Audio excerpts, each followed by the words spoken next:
right. Well, good morning, everybody. My name's Miranda Maxwell. I'm an insurance journalist, and welcome to today's webinar, How to Spot Red Flags as You Automate Claims, which is brought to you by Guidewire and Insurance News. We're here today to talk about modernising the management of claims by insurers and how to take advantage of technology without any loss of quality and service to customers. So today I'm joined by two experts, you can see, with a lot of hands-on and practical experience to help us take through what they've seen and learned in the real world and how best to tackle this. So we have Michael Anderson. He's an industry advisory lead for claims at Guidewire. He's joining us today from the US East Coast. Michael works with claim executives globally to help develop long-term claim strategy. He has over 30 years of property and casualty insurance experience, including claim leadership roles at Travelers Insurance. And he has led several global AI teams within the P&C industry and is behind several US patents on claims and automation. Good morning, Michael. I hope we're not keeping you up too late there in Massachusetts. Good evening, everyone, or good morning. Happy to be here, and thank you for the introduction, Miranda. You're welcome.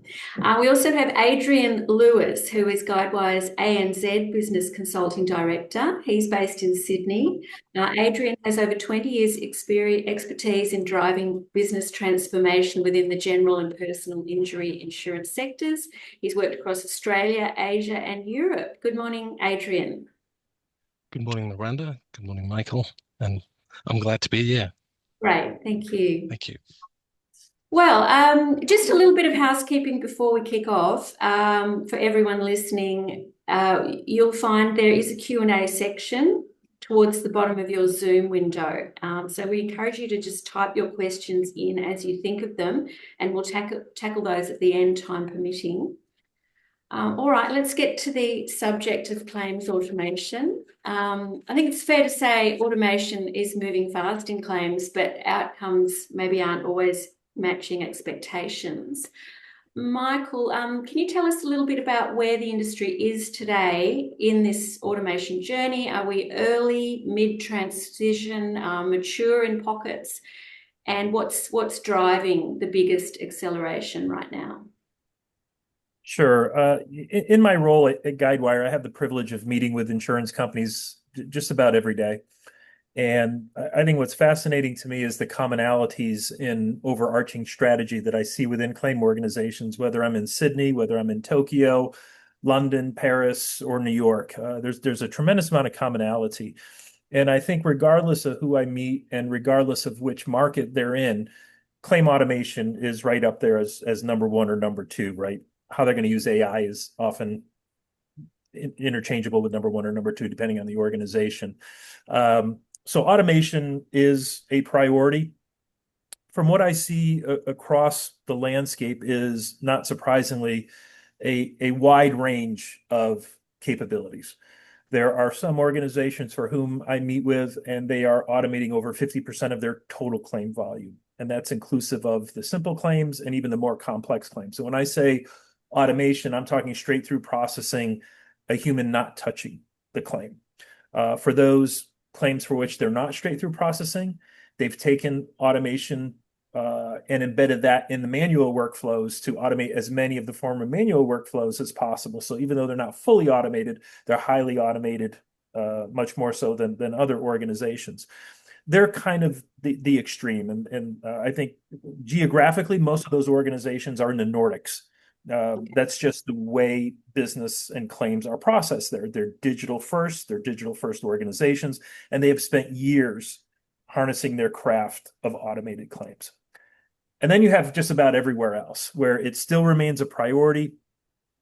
They're still working through the data, working through their partners, strategizing, and hopefully I think most of them now are well underway to prioritizing which types of claims are going to be automated, starting with the more simple claims and then working their way up the complexity scale. And it does require organizational change in addition to technology, in addition to human change. So a wide gamut. And I think if I were to say what is pressuring the industry, it's customer expectations. They're changing. They're not comparing their claim for which they're filing today to the claim for which they had 2 years ago.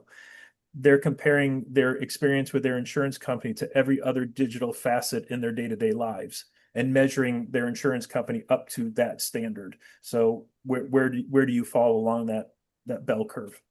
Yes, yes. What about you, Adrian? Would you agree? Would you say progress is consistent or highly uneven across insurers? Actually, with Michael's point, yes, it is consistent. Everyone, and especially in the last 18 months, there's been lots of AI, which has helped maybe the small insurers start to jump into this space. A lot of the previous work done in automation has been through robotic process automation, so that the larger insurers invested in that fairly heavily.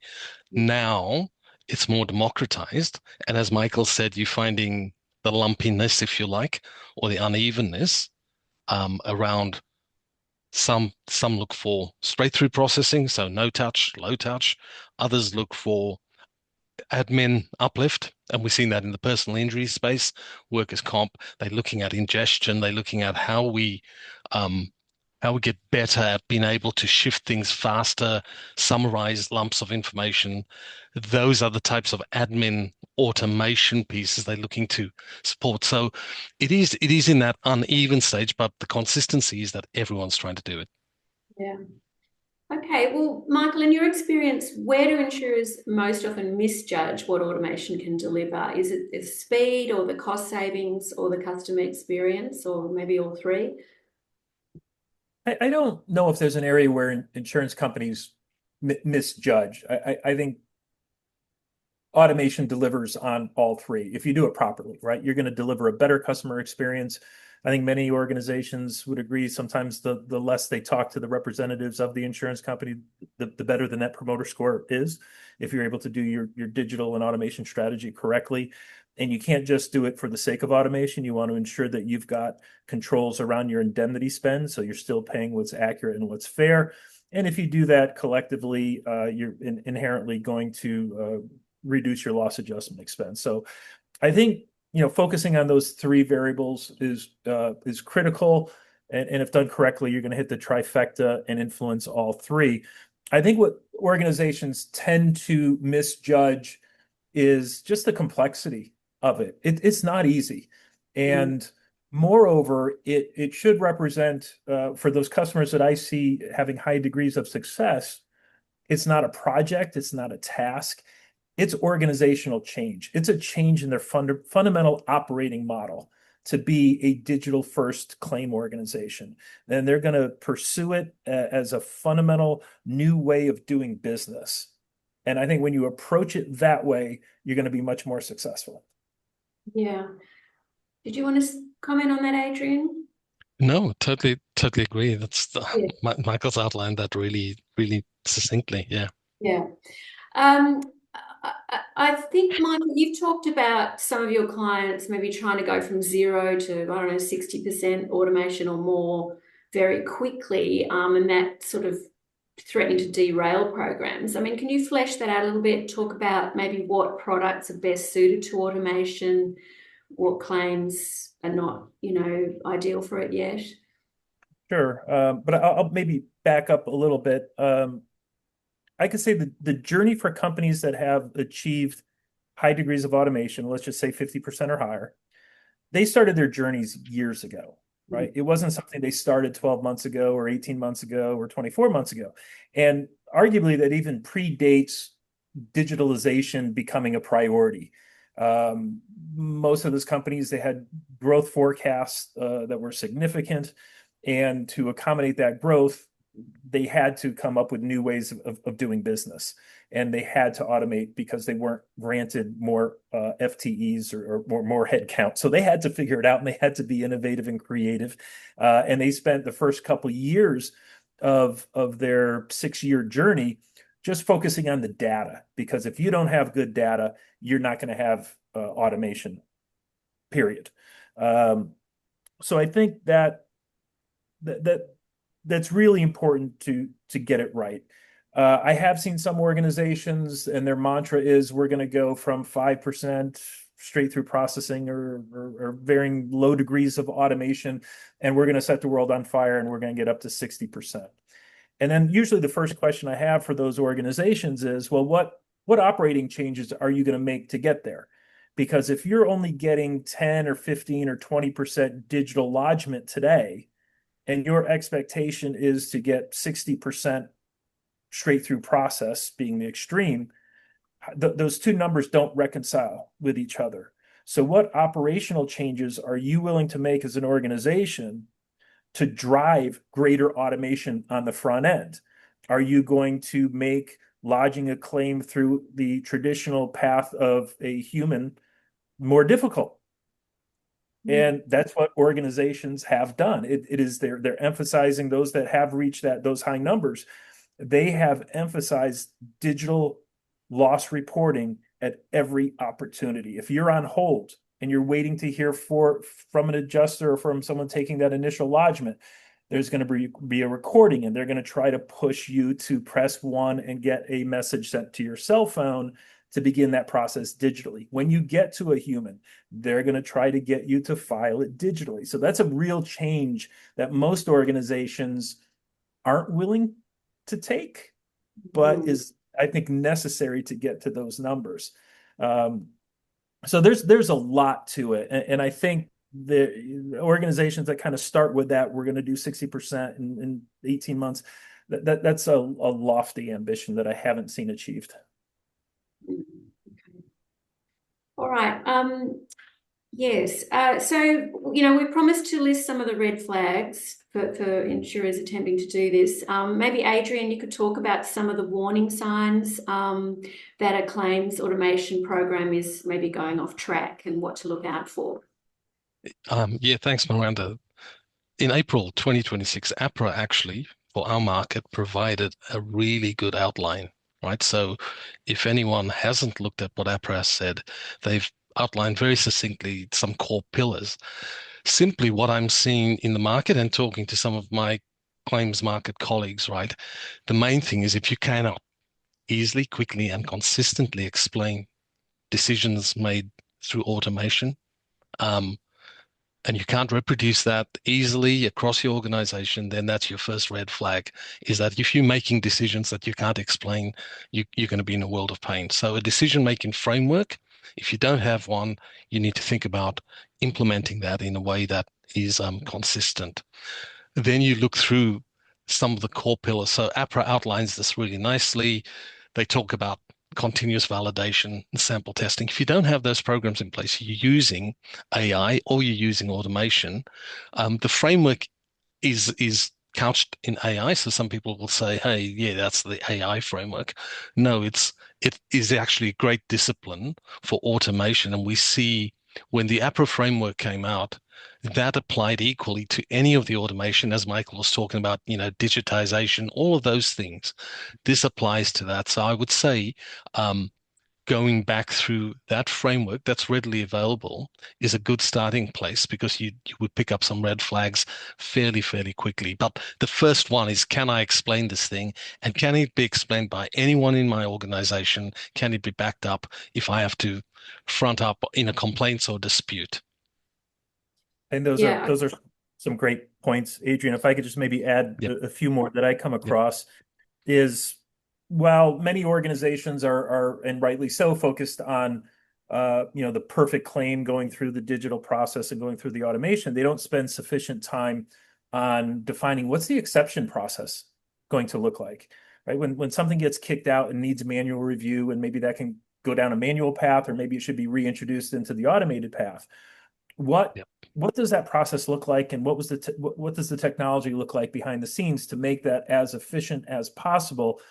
Because once you put a consumer down the digital path, I believe they inherently have an expectation of faster claims adjudication and faster settlement, right? So you're up against the clock. So that's kind of a red flag when I meet with customers and I don't hear that part of the strategy. I also kind of raise a red or maybe a yellow flag when I don't hear personalization as a key component of digitalization and automation. I always use the analogy, my 30-year-old daughter, she will 100% want a digitalized claims experience. I will want to oscillate between digital, human, digital. And my mother, who's 85 years old, if you were to ask her to take photos of her car and upload those to an app, that claim file will be open for 20 years. So you have to know the customer. You've got to put some control, some checks and balances to ensure that the person on the other end of that call or at the other end of that digital app is truly capable of lodging a claim all the way through and completing that transaction without getting frustrated. Is this a good time to bring up fraud and how automation maybe enhances that risk and how to mitigate that? Yeah, we have seen a significant increase in digital media fraud. I've spoken about that on a few occasions. I had an executive from a large global insurer bring that up to me and asked if I could take a look at it. And the numbers are staggering. And we're seeing what used to be pretty identifiable alterations and changes to photos and images that were very obvious just a few years ago are not obvious anymore, even to the trained eye. And we're seeing it in photos, videos, documents, appraisals, just about any artifact that, and there's multiple different types of augmentation and changing that can happen on any artifact coming into a claims organization. And fortunately, there are companies that specialize in that can be plugged in through Guidewire Marketplace into your claims process that can help root out altered artifacts. I come from an audit background very early in my career, so I always had that thought process. And I believe within 2 to 3 years, you're going to see organizations require that third-party artifacts coming into the organization be scrubbed for AI digital media fraud. That's just as a matter of course. Tricky one, yeah. Yeah. Okay, we talked a little bit about data before. So what are the building blocks for automation? I mean, how often is the data quality or the system integration a blocker in this? And when we talk about getting the data right, what exactly is that? Digitizing it? What's required? Adrian, you want to take it? No. No, please. You start. Because I've got some other building blocks that I'd love to add in. So, Michael, with the next one's for you, data Adrian. piece. Yeah, that's fine. Obviously, data is important. If you don't have the underlying data squared away, you lose control of the process. The last thing you want to do is put inaccurate information in front of the consumer. Think about the automated process. You no longer have that adjuster where he or she can look at pieces of data, validate the accuracy and integrity, and then make the decision and move the claim down its journey. Without other controls, you've got to be real cognizant of the integrity of the data, not just within your core system and is produced by the core system, but all of your business partners too. I think it will be challenging for the business partners. They're going to need to meet claim organizations with their data at the time in which decisions are made. They're going to need to also present highly accurate, timely data to enable those automated decisions during that claims journey. And we all know that not all partners are equal in that regard.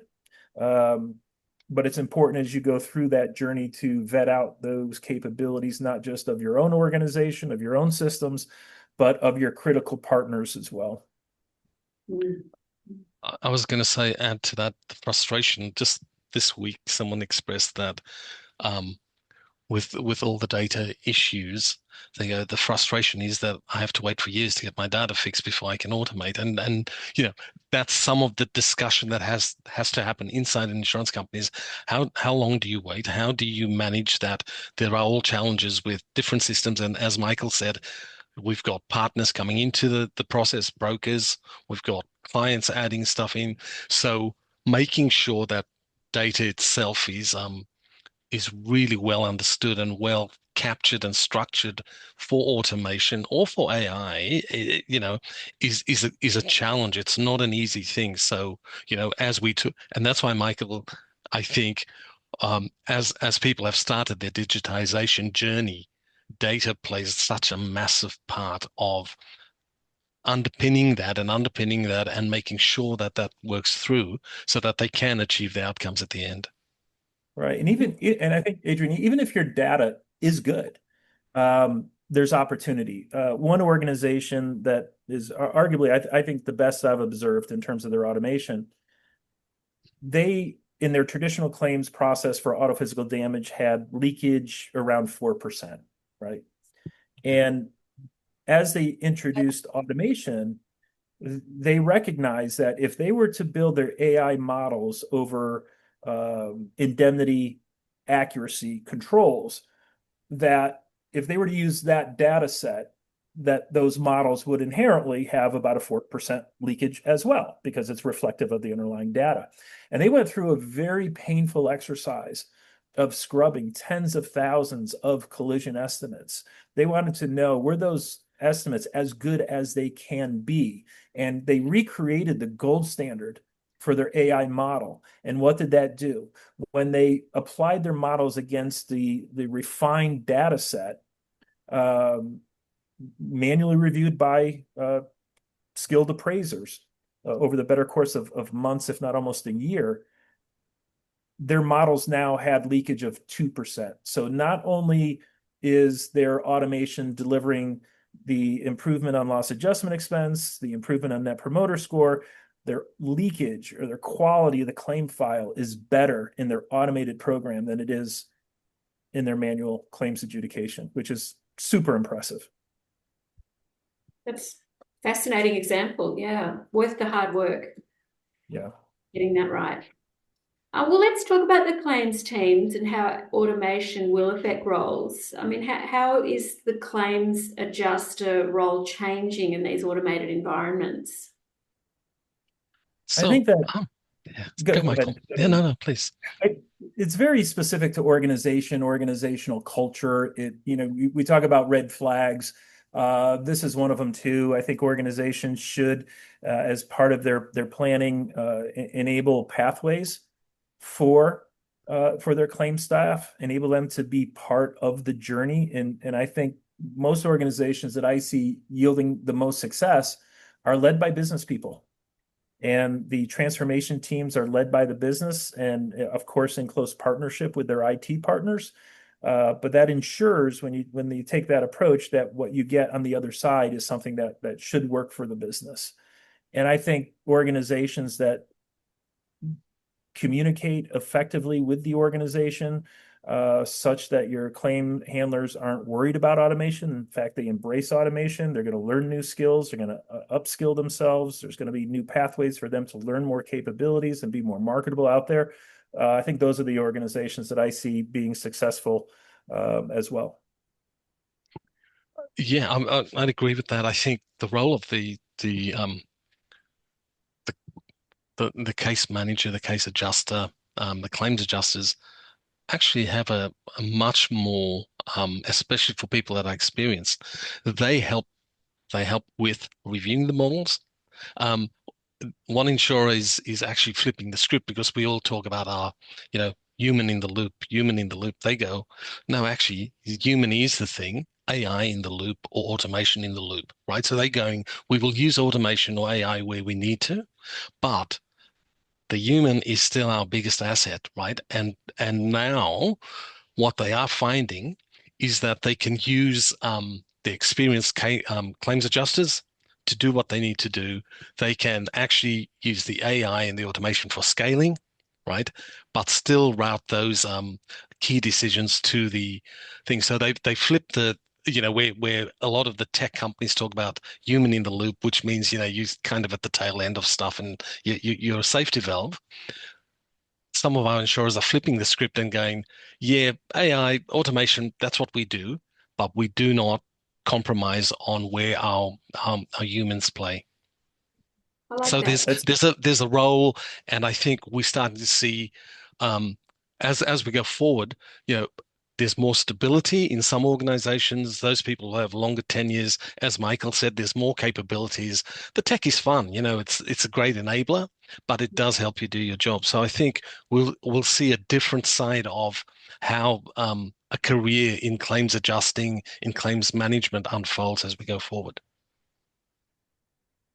Great. Okay, well, thank you both for that.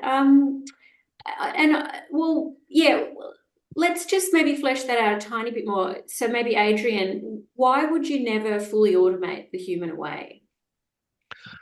Oh, look, in this early stage of and automation has always been like that. Rules, you're prone to make mistakes. It can misinterpret data. It's only as good as the data that's been programmed, right? So you've got a human setting up rules that an automation runs. There are key decisions. There are customer experience. We talk about vulnerable customers and the way we think. So there's cohorts of customers. As Michael said, there's personalization that you want to overlay. So what you're trying to do is never automate away everything. You're trying to focus on where you should automate. But as I said, there's vulnerable customers. There's constantly high value decisions or high impact decisions. If you are going to decline a claim, you do not want that to be automated. You want to be talking to someone and explain how that is. So I think there are some of those good reasons. Some of that is your secret sauce as an insurer, where you go, these are the decisions I will never automate. And I think that's equally as important to go, these are the things we will not automate, versus just a mandate to automate anything. Yeah. And Michael, I think you've got a point of view on that, on what should not change when you're automating. Yeah, I think first and foremost, at a macro level, we are an industry of empathy. We are an industry that supports our customers in their very worst times, and things that we take for granted, things that we, being in the industry, see every single day. We tend to lose sight that the folks on the other side are going through arguably the worst time in their life. So I think keeping the human engaged where they need to be engaged, and when the consumer wants them engaged, that as an industry, we're always there for those people. And yeah, I think when I look at kind of the strategy, I call them the strategic constants, and there's about 5 of them that I've identified. As organizations go through their transformation strategy, you can take a white piece of paper and you can redesign claims as if claims never existed and you didn't have any operational debt or technology debt or people debt, and you could just recreate a claims process as maybe it could be or should be. But that's often not the reality. So if you were to anchor your strategy in those things that arguably won't change, what hasn't changed in 10 years, 20 years, and what won't change in 5 or 10 years? Customers are still going to want the ability to lodge a claim and easily, quickly, and confidently that the organization and the individuals on the other end of that call or computer are going to respond quickly and timely. They're still going to want access to a human when they need access to a human. They are still going to want that empathy and understanding of what to do next. They're still going to want fast and accurate claim settlement, right? And there's a few others. I think what does change is how those capabilities are delivered, right? That's how we can balance technology, balance the human element, balance that empathy, and bring all those capabilities together to reinvent the claims journey. And again, I've been in this industry a long time, and I hope we don't lose sight of just how important the claim staff are. They're what make our industry. Maybe we'll just finish up before Q&A with sort of a bit of an outlook. 3 to 5 years from now, what would a well-balanced claims operation look like? And if you want to, maybe one red flag every insurer should remember. What does good look like? I think the governance, I think what we'll find is a more structured form of decision governance and auditability. That gives you a rich set of information and IP that builds up throughout the life cycle of an enterprise. So developing that early, getting your knowledge base right on your decisions and your automations, that's going to be critical. Again, it goes back to what I said about the earlier stuff with APRA. You've got to be able to defend your decisions. So building your knowledge base is probably going to be one of those key building blocks and things that then you've got we are already in a cycle of heavy weather events, claim events, and so continuing to build out how our automation sits alongside, and now we've seen organizations call it proactive automation, right? So as an event approaches, they are starting to reach in. So the customer experience and the expectations, as Michael said, will start to change where we use what we're calling proactive automation to reach out before something happens and start to set up the guidance for a customer. That's exciting. It's new, and I think the future is going to look like a little bit of what we've got today, but also way more interactive. Michael? Yeah, it's funny because I think for some of the leading organizations, some of the lagging organizations are going to look like the leading organizations today, 5 years from now, right? Yeah, I just see some amazing stuff coming out every single day. Trying to predict where this thing called agentic AI is going to take the industry in 5 years is almost impossible because agentic AI really didn't exist 5 years ago. So it just becomes real difficult to put that crystal ball out and say with any degree of accuracy. But I'm pretty excited in the things that I see customers doing, particularly with their AI strategies, some of the executions. One organization is all their lodgement claims for auto physical damage now are through agentic AI agents, and it's an organization I'm very familiar with. And I know that as they push those things out, it has to work and work extraordinarily well, or they would not do it. And they've radically changed their auto claims process. They're going to move over to property. So just some incredible innovation that I think the fast followers are watching, and they're going to try to emulate things that work well, and then of course stay away from things that don't work well. I think it's going to be real interesting. I think invariably customers are going to deal more with AI bots and the like, and that's going to hopefully streamline some of their frustrations that they may have with getting in touch with their adjuster today and not getting answers right away, and the phone tag between the adjusters and the consumers. I think a lot of that goes away, and will reshape the industry such that we can deliver better value to our customers and better value to our customer's customer. Well, let's get back together in 2030 and see what it looks like. Okay, it's a date.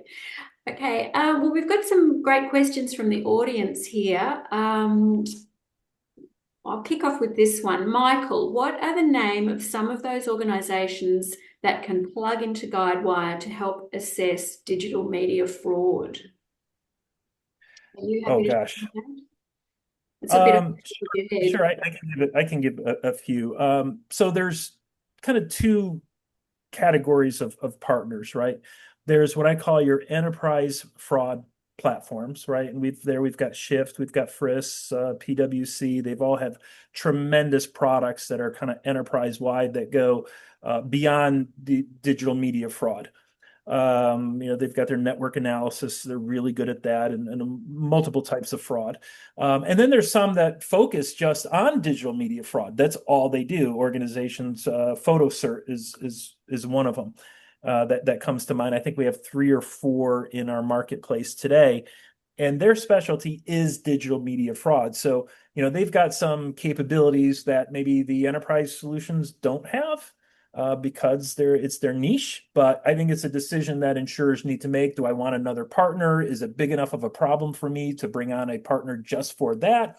Or does the capabilities for digital media fraud by maybe some of the enterprise platforms for which you already do business with suffice given your risk appetite? So partners exist on both ends of that spectrum, and they're available in the marketplace today. There's about 8 of them, I think, collectively. Okay, there's another question here, something we haven't really talked about, which is sort of the whole chain. It says the thing that often still breaks is the hands-off, e.g. from the insurer to the repairer. Customer often ends up with juggling two digital pathways that are not aligned. How is AI assisting in that connection and translation? Yeah, that's not unique to the Australian market. There's a lot of coordination that needs to take place between the insurance company and their collision repair partners, that are on their repair programs. And I can't answer specific to the Australian market, but in other markets, it's not just integrating with the collision estimating and getting that invoice back into the insurance into the core system. It's also integrating into the body shop management system, so that collision repair shop is now communicating when that vehicle is dropped off, when that vehicle is being torn down, when the vehicle is in refinish, when it's ready and being prepped for delivery, and when it's going to be, all those incremental steps as it goes through that repair process are now being communicated digitally back into the insurance company's core system. So now they have a perspective digitally in the data that can now be communicated to the customer, and then orchestrating that communication program between that shop and the insurance company so you don't over communicate. That is a challenge, and not easily solved, but I think through you own this, we own that type communication with your partners helps a lot. I was just going to add, Michael, for Australia, what we've deliberately been investing in the last 12 months is with two particular partners, one in the home repair and management system, and one with the motor repair, where we've partnered with them to build much more deeper integrations, which are bi-directional, because they've got some really strong capability reaching out into the repair network, so into the body shops themselves. And then we're working on that. So we're just about to launch the first of those over the next month or so. We've just gone through our marketplace validations, and for the customers that are going to be using those new integrations, that's the first of this tight integration. But it is a challenge, and not every partner does want to invest in that capability, right? So Guidewire has the capability to do that, but we also need a willing partner that helps do that. And we tend to do that insurer by insurer. What we're investing in now is some of these integrations to make this end-to-end process work well. So I'm happy to provide details on the partners at some point, but that is an area that we are heavily investing in at the moment. Yeah. Yeah, the orchestration layer is very Yeah. important of your partners, which I know you're Yeah. solving for, Adrian. Yeah. Okay, somebody else is asking, what are you seeing with clients' approach to trying to deploy AI on unstructured data compared to structured data? Is anyone attempting that, or are you allowing them to? I have seen it on claim notes, particularly, and mixed success depending on the organization. So I think that's probably the perfect example of unstructured data. I've seen some organizations do it very well. It's a key initiative at Guidewire. I was part of the testing process here at Guidewire, and I was actually super impressed as to how good it is. That's kind of my personal exposure to it. I think most organizations are still trying to figure out how to work with the unstructured data and what use cases beyond claim summary exist, recognizing that we're working on it, so there's not duplicate efforts between what we're doing and what our customers are doing. Yeah. Good one to solve. Tricky. Okay.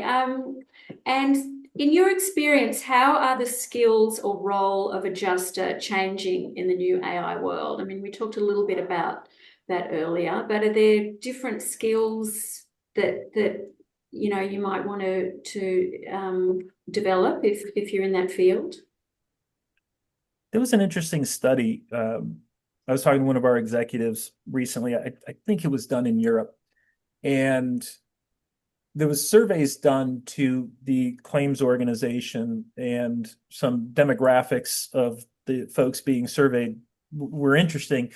And the hypothesis was going in that it would be the younger folks within a claims organization that would embrace AI, and they would and the call it the older folks would be pushing back more on AI. And the survey results were complete opposite of that. That it were the more skilled professionals were more welcoming AI to help them make decisions. I don't know what to make of it other than, maybe those professionals that have been in the industry a very long time, it's their career and they're looking for any edge to do better in their career versus some of the younger folks. It maybe still is a job because most people don't go into insurance claims as dreaming of insurance claims when they're 10 years old.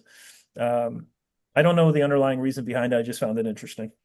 And there's a big parallel in our workers' compensation scheme.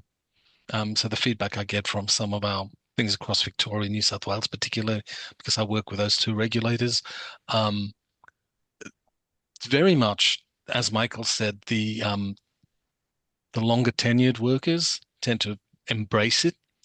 I think there's a level of skill that they've got about how they know what they need to solve and they know where they need to spend their time and energy. So anything so I think it's one of those things. The younger workers, maybe new people entering the industry, are expecting us to do the decisions for them versus decision support. So I think there's also a role for the way we describe how automation and AI supports decisions, not makes decisions, and then how a claims adjuster or case manager, that seasoned professional, then interprets that and delivers that around your experience, empathy, all of that communication thing. So I think that's what I'm seeing emerging, and that's a lot of the positive feedback that we get around those roles. And one of the great values as a seasoned adjuster is questioning the AI models and pointing out where it's wrong. Yeah. Critical thinking, experience, all those things are never going to go out of style, I think. All right, well, I think our time is up. So thank you so much, Michael and Adrian, for your time today, your excellent analysis. Thanks everyone for tuning in. I'm sure you got a lot of valuable takeaways from this webinar today, and I look forward to seeing you all again soon. Thank you so much. Thank you very much. Thank you. Thanks, Miranda. Thanks, Michael.